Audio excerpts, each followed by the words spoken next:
California shooting. Sure. You were a little critical of people who may not have reported the shooters. No, I wasn't a little critical. I was a lot critical. Because you said they were afraid of being accused of racial profiling. So do you condone racial profiling in general? Do you think there should be some racial profiling? Somebody thinks better, right? Yeah, it's better. If somebody thinks bad things are going on, you have to report it. It should not be racial profiling. And they thought something bad was going on and they didn't report it. Not good. Okay? So can you elaborate a little bit on your comments about racial profiling? No, there's nothing to elaborate. I think you're in the way of the camera, by the way. You okay? Trying to make him look good, right? No. The story was that they didn't want to racially profile. In the meantime, a lot of people got killed. We have to use common sense. Mr. Trump. Trump, is there anybody in particular you'd like to be? He's got a question. Hi. How are you? Good, how are you? I'm Nikki Thunder with KCH Cherokee. And I thank you so much for coming to Northwest Iowa. What I would like to get from you is talking to the people in Northwest Iowa and KCH listening area, the benefits of coming here and how that's working for your campaign. Well, they're great people. I just love the area. I've been here actually once before, but I love the area. The people are special. They also have great respect for farms and farmers, and have a lot of them out here. And we're going to have a great time today. You see the crowd. It's a record crowd. Somebody else comes there, 30 people. We have, I don't know if you see, did you see the lines? We have lines that are, we get a long wait, and we're going to wait for all those people to get in. So it's very exciting, and it's an honor to be here. Great people. Thank you. Thank you. Mr. Trump. Chuck Legends. Mr. Trump, both the people in the shooting, they were just regular people. It seemed like with kids. You know, they didn't seem... Which people are we talking about? The husband and wife. You mean the people that were the killers? The killers. They were just normal people with kids, with a kid. They went to work. They were unsuspected. What would I don't know if they were regular people. I heard the apartment was loaded up with bombs and with guns. But nobody would ever assume that it was the case. What would you do? Well, I don't know. When you have pipe bombs lying all over the floor, I don't think they're regular people. When you have pipe bombs all over the floor, so I don't think they're regular people. Suppose they slipped Where's under your the camera, cracks. by the way? Right here. Well, this man has a microphone right in there. He's shooting perfect. They slipped under the cracks, though. What do you think should be done differently to avoid again, something like this? there were people that knew bad things were going on. I mean, people knew that bad things were going on, and they didn't report it because of racial profiling. But I don't think they were regular people. To me, they're not regular people. To me, they were criminals, and it's too bad somebody didn't find out about it sooner. What are your thoughts on the New York Times editorial today on the gun epidemic in America? Yeah. Well, I feel very strongly that people in this country and actually the world need protection. If you look at Paris, they didn't have guns and they were slaughtered. If you look at what happened in California, they didn't have guns, they were slaughtered.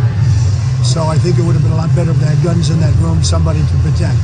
They could have protected themselves if they had guns. The editorial said that in some ways, all shooting sprees are acts of terrorism. Do you agree with that? What's your thought on that? Well, this was a terrorism. I mean, this one was terrorism. But all shooting I can't sprees. speak. No, I don't know. It's you can look at it that way, but this was certainly, when you look at this, this was extremists. This was Muslim extremists, and this is a real problem. And this is certainly terrorism at a high level. Mr. Trump, yesterday, cameras and reporters were... You here? Cameras and reporters were allowed into the home of one of the suspects in the shooting, but we saw things like photographs, IDs, bank statements, but the FBI said that the search was over in that house. What was your reaction to seeing that scene? Well, I thought the whole scene was very strange. I mean, the event just took place and everybody's going in like it's a museum. I thought it was pretty strange myself to see it. But, look, they had weapons, they had pipe bombs, they had a lot of things that, when you look at pipe bombs all over the floor, and then the mother was there, and she didn't notice anything different. People knew what they were going to do. People in their family, in my opinion, knew what they were going to do, and they didn't report it. Did that scene raise any concerns in terms of how the FBI has handled this investigation? Well, I'm not going to criticize the FBI because I think they've done a great job over the years, but it was a strange thing that so many people were allowed to go in and just look, and so quickly. Mr. Trump, We'll finish it. On a different topic, some conservatives have started to call either you or your rhetoric fascist. There's one Jeb Bush donor who says he wants to take out an ad calling you narcissistic and even comparing you to Hitler and Mussolini. What is your reaction to that? Well, look, Jeb Bush is so low in the polls. In your poll, he's like, at what, 3? I mean, he's might as well go home and forget it because he's wasting his time. And I understand his supporters are very upset because a lot of people thought that I was the one that brought him down. He's a low-energy person. I said it. And we can't take chances in putting the wrong person in office. We have too many things going in this country, too many problems. He does have some donors that are very upset. I don't take donors. That's the nice part. I'm self-funding my campaign. But they better make sure that they're very accurate if they're right about me, or they'll have But problems. do you react to being called a fascist? They'll call me whatever they want. I mean, they call other people. I hear them saying very negative things about other people, too. Every campaign is calling everybody else bad names because they want to try and get votes. But based on the CNN poll, I have most of the votes. Does that offend you, being called that? It's a terrible thing to be called, but they're trying to get votes. He's desperate. You know, Jeb is desperate right now. He's doing very badly, and he's a desperate person. And I think he spent $48 million, and I've spent nothing. And he's got nothing, and I've got, you know, I'm leading by a lot. So, you know, it's too bad that they have to feel that way, actually. Have you noticed a shift in how the media treats you since your campaign has maintained its name for so long? Well, I think they're treating me pretty much the same. I don't think I've been treated much differently. I think people are very impressed with the last set of poll numbers. Not only CNN, but some of the others that have come out have been very, very strong. Some of the local ones that have come out, like I'm leading Iowa, if you look at South Carolina, that's through the roof. If you look at New Hampshire, it's through the roof.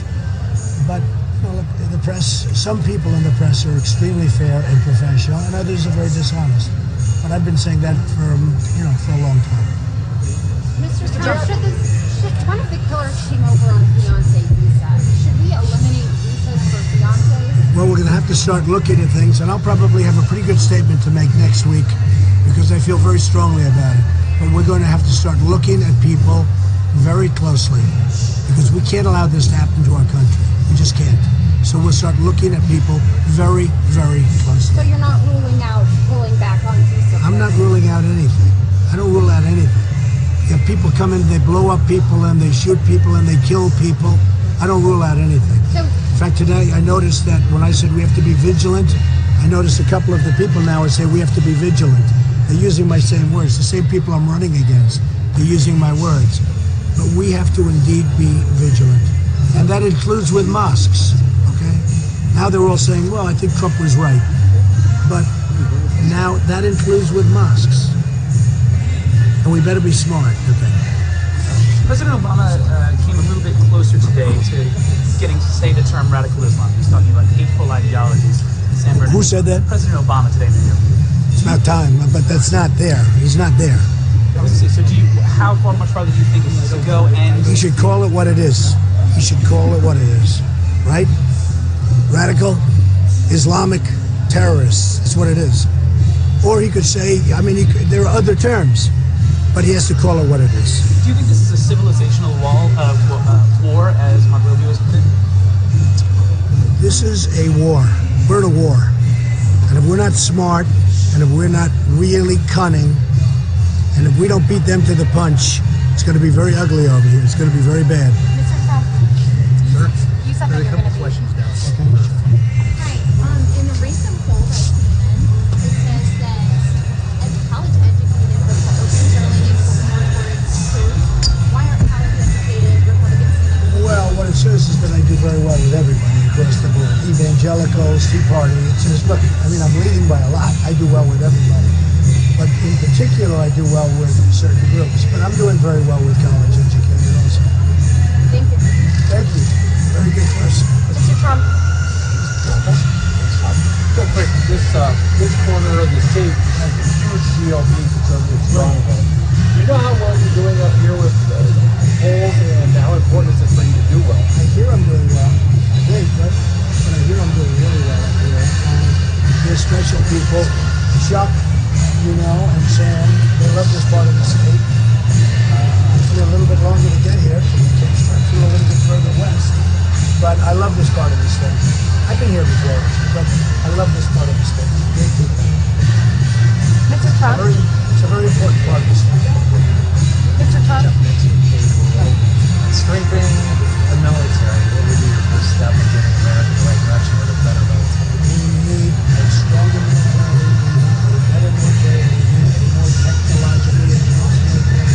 We're going to build up the military, we're going to take care of our vets, we're going to take care of our wounded warriors who are these incredible people that suffer so greatly, and they always have a smile on their face. It's amazing. And we're going to take care of our wounded warriors, we're going to take care of our vets. And we're going to have a really strong. Nobody's going to mess with us. Mr. Trump, since you said that you will be putting out your health statement, you said you will be putting out your health report soon. Are there any health issues you've had in the past that the public should be aware of? No, I haven't. There's none, and we'll put it up probably Monday, Tuesday, Wednesday, and I think you'll see very good, great blood pressure, no problems, no anything, joints, everything's good. So the doctor is doing it now in conjunction with he's he's a person at one of the major hospitals, and I think they put it out on Tuesday or Wednesday. Sounds like you're losing your voice a little bit. A little bit, the laryngitis, yeah, a little bit. Little laryngitis. You know why I'm making the speech tonight? It's a lot. But, yeah, they should be putting it out, I think, over the next few days. Mr. Trump, you said that terrorist families should be targeted. Does that include children? I will comment on that at a little bit later date, but we have to start looking at families now. We have to look at them very, very tough. The wives know generally speaking, the wives know what's going on. I believe that the sister of the killer, I watched her interviewed, I think she knew what was going on. What should be done I with think her? I think his mother knew what was going on. She went into the apartment. Anybody that went into that house or that apartment knew what was going on. They didn't tell the authorities. They knew what was going on. The mother knew. I think the sister interviewed, I think she knew. We better get a little tough and a little smart or we're in trouble. But Anybody else? how would you ensure that innocent civilians are not being targeted? Innocent civilians are being targeted. They're the people that got killed. Those are the people that are the innocent people. Innocent people are being killed because we're trying to be so politically correct.